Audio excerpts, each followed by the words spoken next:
ಮಾಜಿ ಪ್ರಧಾನಿ ಎಚ್.ಡಿ. ದೇವೇಗೌಡ ಅವರ 92ನೇ ಹುಟ್ಟುಹಬ್ಬ.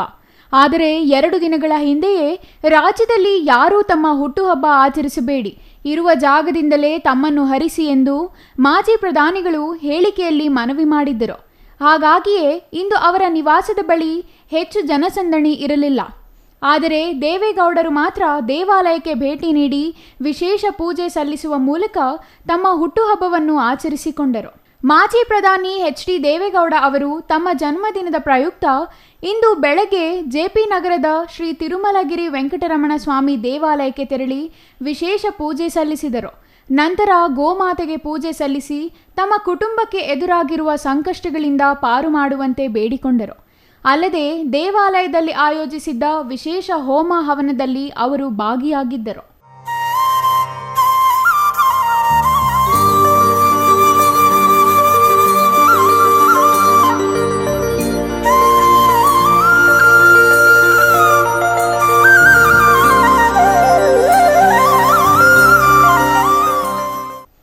ನಂತರ ತಮ್ಮನ್ನು ಭೇಟಿಯಾದ ಮಾಧ್ಯಮಗಳೊಂದಿಗೆ ಮಾತನಾಡಿದ ಮಾಜಿ ಪ್ರಧಾನಿ ದೇವೇಗೌಡರು, 92ನೇ ವರ್ಷಕ್ಕೆ ಕಾಲಿಟ್ಟಿದ್ದೇನೆ. ಈ ವರ್ಷದ ಹುಟ್ಟುಹಬ್ಬ ಆಚರಣೆ ಮಾಡಬಾರದು ಅಂತ ಅಭಿಮಾನಿಗಳಿಗೆ ವಿನಂತಿ ಮಾಡಿದ್ದೇನೆ. ಅಭಿಮಾನಿಗಳಿಗೆ ಶುಭ ಹಾರೈಸುತ್ತೇನೆ.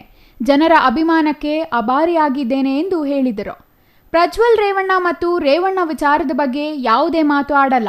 ಪ್ರಕರಣ ಕೋರ್ಟಿನಲ್ಲಿ ಇರುವುದರಿಂದ ನಾನು ಮಾತಾಡುವುದಿಲ್ಲ ಎಂದರು. ಈ ನೆಲದ ಕಾನೂನು ವ್ಯಾಪ್ತಿಯಲ್ಲಿ ಏನೇನು ಕ್ರಮ ತೆಗೆದುಕೊಳ್ಳಬೇಕೋ ಅಂತಹ ಕ್ರಮಗಳನ್ನು ಸರ್ಕಾರ ತೆಗೆದುಕೊಳ್ಳಲಿ. ಈ ಪ್ರಕರಣದಲ್ಲಿ ಅನೇಕ ಜನರಿದ್ದಾರೆ. ಯಾರು ಭಾಗಿಯಾಗಿದ್ದಾರೆ ಅವರೆಲ್ಲರ ಮೇಲೆ ಕ್ರಮ ಕೈಗೊಳ್ಳಬೇಕು ಎಂದು ಈಗಾಗಲೇ ಕುಮಾರಸ್ವಾಮಿ ಅವರು ಹೇಳಿದ್ದಾರೆ.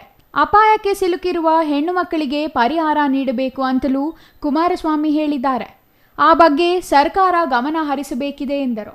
ರೇವಣ್ಣ ವಿರುದ್ಧ ಪ್ರಕರಣ ಹೇಗೆ ಸೃಷ್ಟಿ ಮಾಡಿದ್ದಾರೆ ಎಂಬುದು ನಾಡಿನ ಜನರಿಗೆ ಗೊತ್ತಿದೆ. ಎಲ್ಲ ವಿಚಾರಗಳಿಗೂ ಕುಮಾರಸ್ವಾಮಿ ಉತ್ತರ ನೀಡಿದ್ದಾರೆ. ದೇವರಾಜೇಗೌಡ ಮಾತನಾಡಿರೋದು ಮಾಧ್ಯಮದಲ್ಲಿ ನೋಡಿದ್ದೇವೆ. ಎಲ್ಲ ವಿಚಾರಗಳಿಗೂ ಕುಮಾರಸ್ವಾಮಿ ಅವರೇ ಪ್ರತಿಕ್ರಿಯೆ ನೀಡಲಿದ್ದಾರೆ ಎಂದು ಹೇಳಿದರು. ಜೆಡಿಎಸ್ ಪಕ್ಷದ ಅಧ್ಯಕ್ಷರಾಗಿ ಕುಮಾರಸ್ವಾಮಿ ಅವರಿಗೆ ಹೋರಾಟದ ಛಲ ಇದೆ. ಅವರೇ ಎಲ್ಲವನ್ನೂ ಹೇಳ್ತಾರೆ. ಪ್ರಕರಣ ನ್ಯಾಯಾಲಯದಲ್ಲಿ ಇರುವುದರಿಂದ ನಾನು ಮಾತನಾಡುವುದು ಸೂಕ್ತವಲ್ಲ ಎಂದರು. ಅಲ್ಲದೆ ಡಿಸಿಎಂ ಡಿಕೆ ಶಿವಕುಮಾರ್ ಅವರು ದೇವರಾಜೇಗೌಡರಿಗೆ 100 ಕೋಟಿ ಆಫರ್ ನೀಡಿರುವ ಬಗ್ಗೆ ಪತ್ರಕರ್ತರು ಕೇಳಿದ ಪ್ರಶ್ನೆಗೆ ಅವರು ಯಾವುದೇ ಪ್ರತಿಕ್ರಿಯೆ ನೀಡಲಿಲ್ಲ.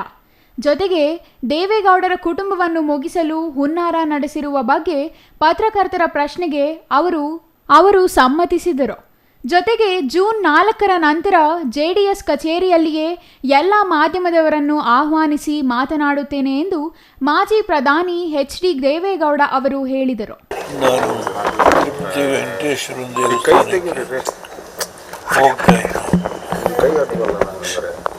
ಕಳೆದ 16 ವರ್ಷದಿಂದ ಮಂಡಿ ನೋವು, ಒಂದು 5-6 ವರ್ಷ ನಾನಿದ್ದೆ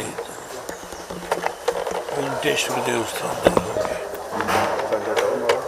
ಪೂಜೆ ಮಾಡಿಸ್ಕೊಂಡು ಬಂದಿದ್ದೆ. ಪ್ರತಿ ವರ್ಷ ಮಾಡ್ತೆ. ನಾನು ನನ್ನ ಅಭಿಮಾನಿಗಳಿಗೆ ಈಗಾಗಲೇ ಈ ವರ್ಷ ಯಾವುದೂ ನಾವು 92ನೇ ವರ್ಷದ ಹುಟ್ಟುಹಬ್ಬದ ಆಚರಣೆ ಮಾಡಬಾರ್ದು, ನಾನೇ ವಿನಂತಿ ಮಾಡಿದ್ದೇನೆ. ಈಗ ಇಡೀ ರಾಜ್ಯದ ನನ್ನ ಅಭಿಮಾನಿಗಳಿಗೆ ಎಲ್ರಿಗೂ ಶುಭ ಹಾರೈಸ್ತೇನೆ. ನೀವು ಇಷ್ಟು ದಿನ ಇಲ್ಲಿ ಕಾದಿದ್ದೀರಿ. ಆಯಿತು ಸರ್. ಈಗ ಕನೆಕ್ಟ್ ಆಗಿದೆಯಾ? ಏನು ಒಂದು ಘಟನೆ ನಡೀತಾ ಇದೆ. ಪ್ರಜ್ವಲ್ ರೇವಣ್ಣವ್ರ ಬಗ್ಗೆ ಏನು ನಡೀತಾ ಇದೆ ಅನ್ನೋದ್ರ ಬಗ್ಗೆ,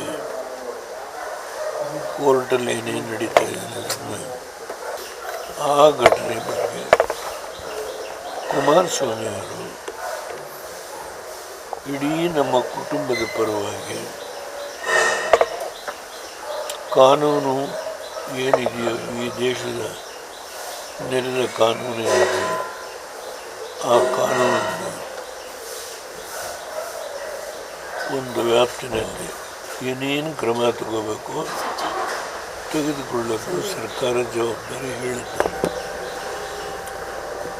ಈ ಮಧ್ಯೆ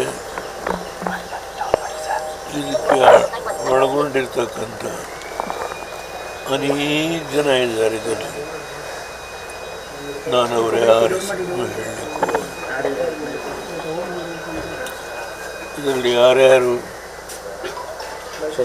ಈ ಒಂದು ವಿಷಯದಲ್ಲಿ ಇನ್ವಾಲ್ವ್ ಆಗಿದ್ದಾರೆ ಅವರೆಲ್ಲರ ಮೇಲೆ ಕ್ರಮ ತಗೋಬೇಕು. ಹೆಣ್ಮಕ್ಳು ಇದರಿಂದ ಅಪಾಯಕ್ಕೆ ಸಿಕ್ಕಿದ್ದಾರೆ, ಅವರಿಗೆಲ್ಲ ಪರಿಹಾರ ಕೊಡಬೇಕು. ಇದೆಲ್ಲ ವಿಷಯವನ್ನು ಕುಮಾರಸ್ವಾಮಿ ಬಿಡಿಸಿ ಹೇಳಿದ್ದಾರೆ. ನಾವು ಪ್ರಜ್ವಲ್ ಬಗ್ಗೆ ಕ್ರಮ ತೆಗೆದುಕೊಳ್ಳೋದ್ರ ಬಗ್ಗೆ ಯಾವ ತಕನೆ ಆದರೆ ರೇವಣ್ಣವ್ರ ಬಗ್ಗೆ ಮಾಡಿರೋ ಅದು ಈಗಾಗಲೇ ರಾಜ್ಯದ ಜನತೆಗೆ ಗೊತ್ತಾಗಿದೆ ಯಾವ ರೀತಿಯ ಕೇಸನ್ನು ಸೃಷ್ಟಿ ಮಾಡಿದ್ದಾರೆ. ಒಂದು ಕೇಸ್ ಮುಗಿದು ಬೇಲ್ ಕೊಟ್ಟಿದ್ದಾರೆ, ಇನ್ನೊಂದು ನಾಡಿದ್ದು ಜಡ್ಜ್ಮೆಂಟ್ ಇದೆ.